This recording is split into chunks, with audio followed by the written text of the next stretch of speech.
Student, आज lesson number 2 billion में हम अध्ययन करेंगे हेनरी का नियम।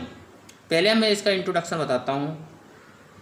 1801 ईस्वी में हेनरी ने प्रयोगों के द्वारा गैसों की द्रव्य विलेयता और उनके आंशिक दाब में संबंध ज्ञात किया और एक नियम प्रस्तुत किया जिसे हेनरी का नियम कहते हैं। सन 1801 ईस्वी में हेनरी का नियम क्या है?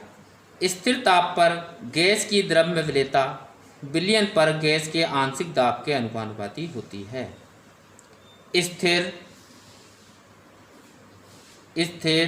ताप पर गैस की द्रव्य में विलेयता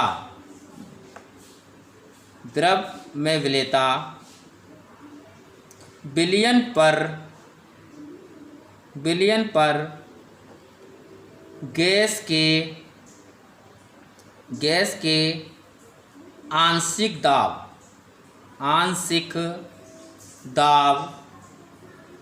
के आंशिक दाब के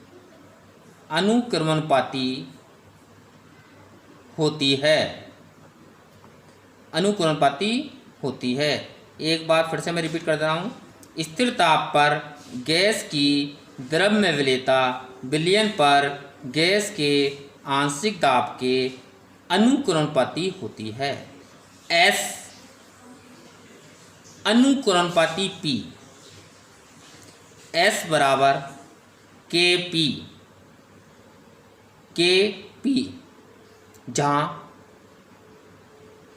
जहाँ एस बराबर गैस की द्रव्य विलेयता,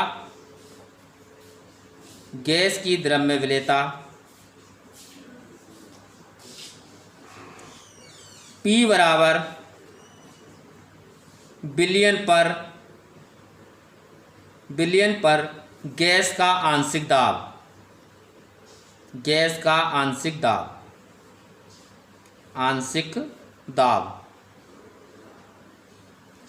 के बराबर हेनरी नियम स्थिरांक।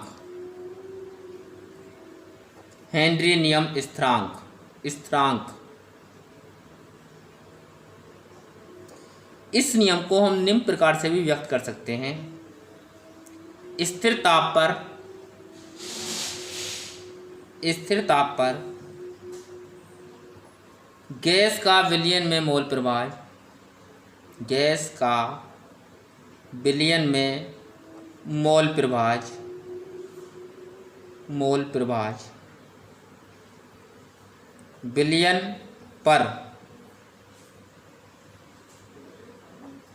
पर गैस के आंशिक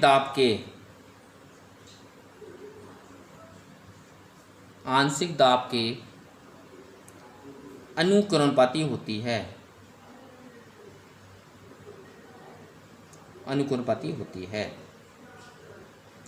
एक बार फिर से रिपीट कर देंगे इसे। स्थिर ताप पर गैस का विलयन में मोल प्रभाज विलयन पर गैस के आंशिक दाब के अनुक्रमानुपाती होती है। पी अनुक्रमानुपाती एक्स, पी बराबर के एच एक्स, जहाँ पी बराबर विलयन पर गैस का आंशिक दाब विलयन पर गैस का आंशिक दाब,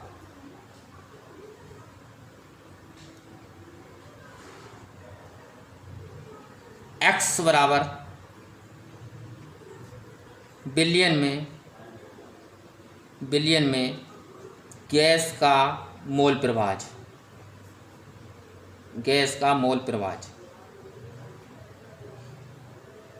के एच बराबर हेनरी नियम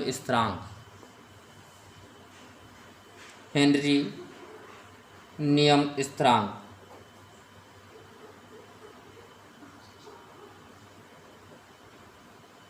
यदि एक्स अक्ष पर गैस का मोल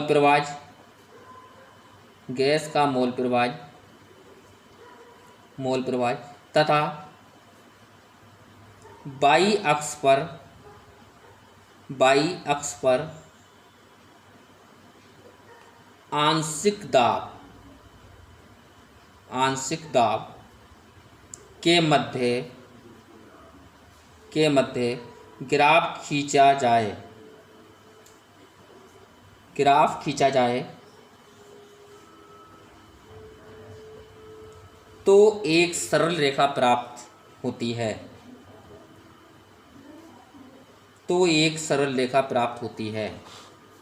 सरल रेखा प्राप्त होती है जिसकी प्रवणता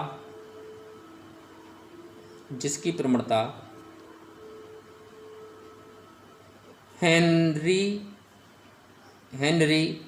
स्थिरांक के बराबर होती है।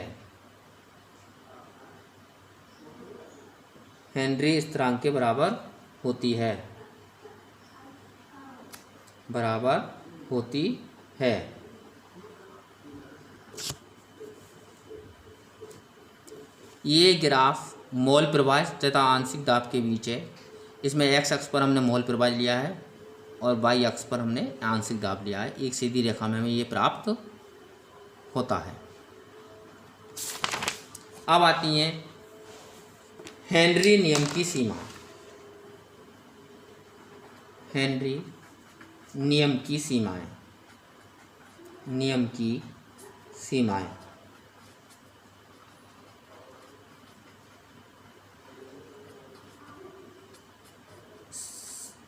हेनरी नियम की जो सीमाएं हैं वो मैं बता दे रहा हूँ। दाब बहुत अधिक नहीं होना चाहिए, ताप बहुत कम ना होना चाहिए, गैस बहुत अधिक घुलनशील ना हो, गैस की विलायक के साथ कोई रासायनिक अभिक्रिया ना हो, गैस के अणु विलायक में ना तो अपघटित हों और ना ही एक दूसरे से संयुक्त हों। ये 5 इसकी सीमाएं हैं। नंबर 1, दाब बहुत अधिक ना हो।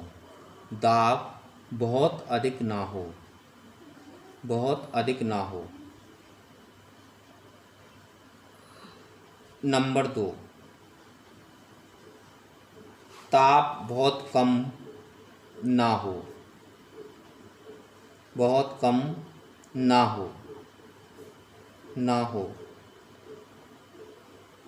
नंबर 3, गैस बहुत अधिक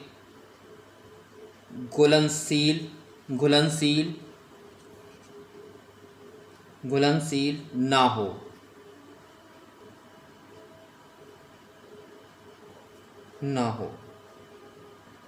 नंबर 4, गैस की विलायक के साथ कोई रासायनिक क्रिया ना हो।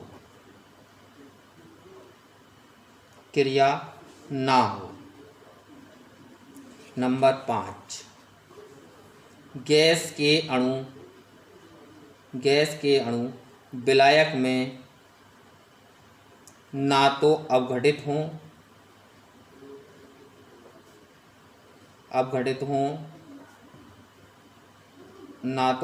हों और ना ही एक दूसरे से संयुक्त हों।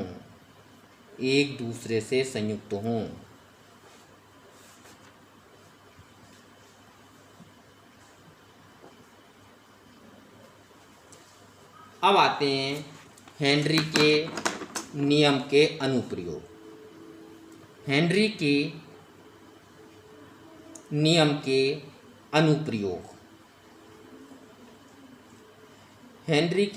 के अनुप्रयोग।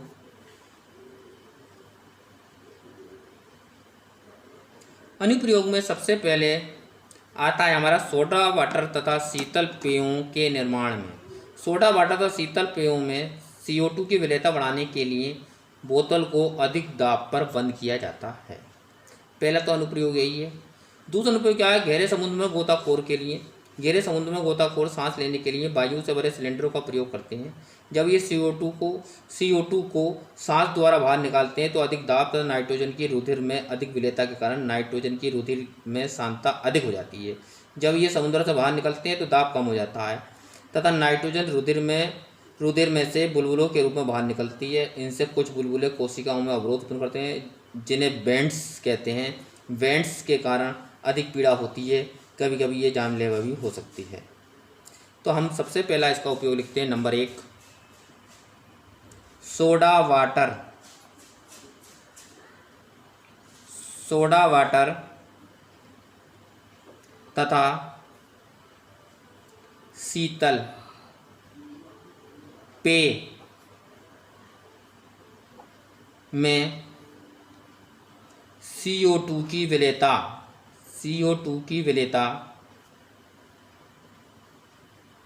बढ़ाने के लिए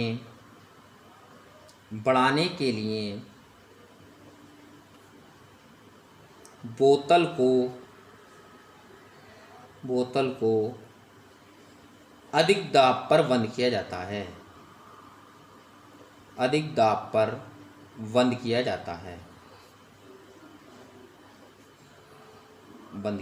जाता है। नंबर 2, गहरे समुद्र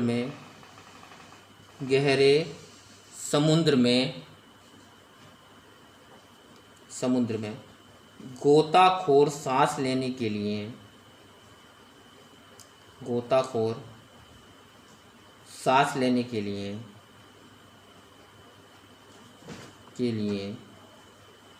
वायु से भरे सिलेंडरों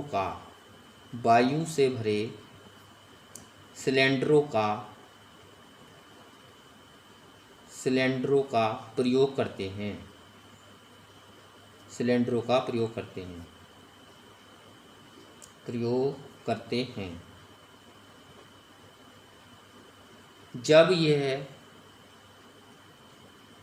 जब यह CO2 को सांस द्वारा बाहर निकालते हैं तो अधिक दाब तथा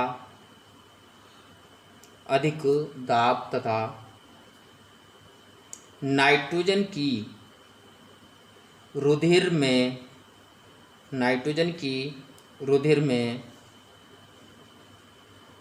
अधिक विलेयता के कारण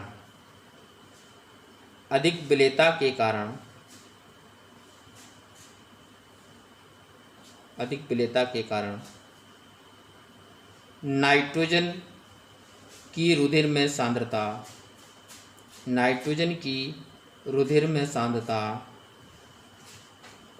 अधिक हो जाती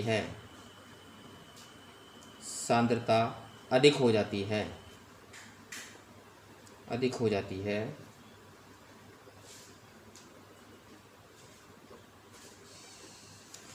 जब यह समुद्र से बाहर आते हैं तो दाब कम हो जाता है। तथा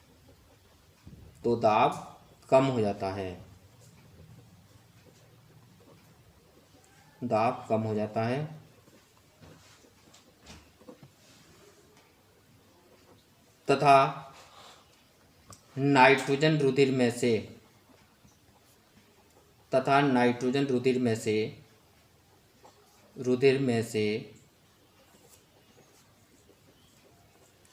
से बुलबुलों के रूप में बाहर निकलती है।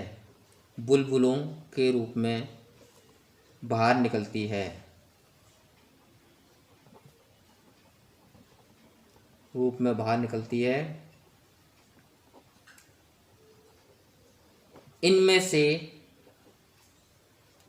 से कुछ बुलबुले कोशिकाओं में, इनमें से कुछ बुलबुले कोशिकाओं में अवरोध उत्पन्न कर देते हैं। अवरोध उत्पन्न कर देते हैं, कोशिकाओं में अवरोध उत्पन्न कर देते हैं, जिन्हें बैंड्स कहते हैं।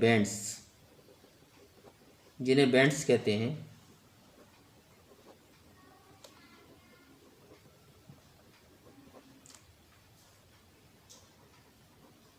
जिन्हें बैंड्स कहते हैं। इसके कारण अधिक पीड़ा होती है।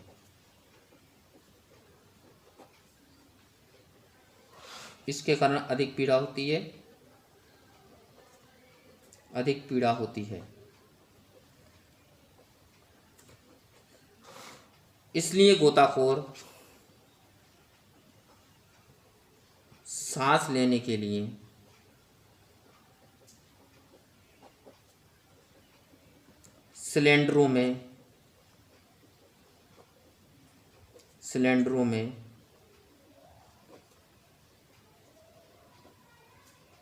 सिलेंडरों में हीलियम मिश्रित ऑक्सीजन ले जाते हैं। हीलियम मिश्रित ऑक्सीजन ले जाते हैं,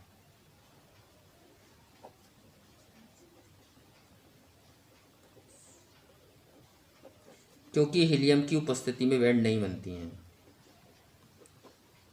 क्योंकि हीलियम की उपस्थिति में बैंड नहीं बनती है।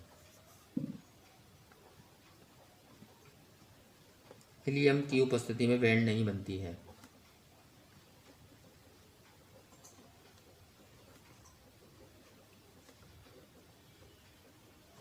बैंड नहीं बनती है।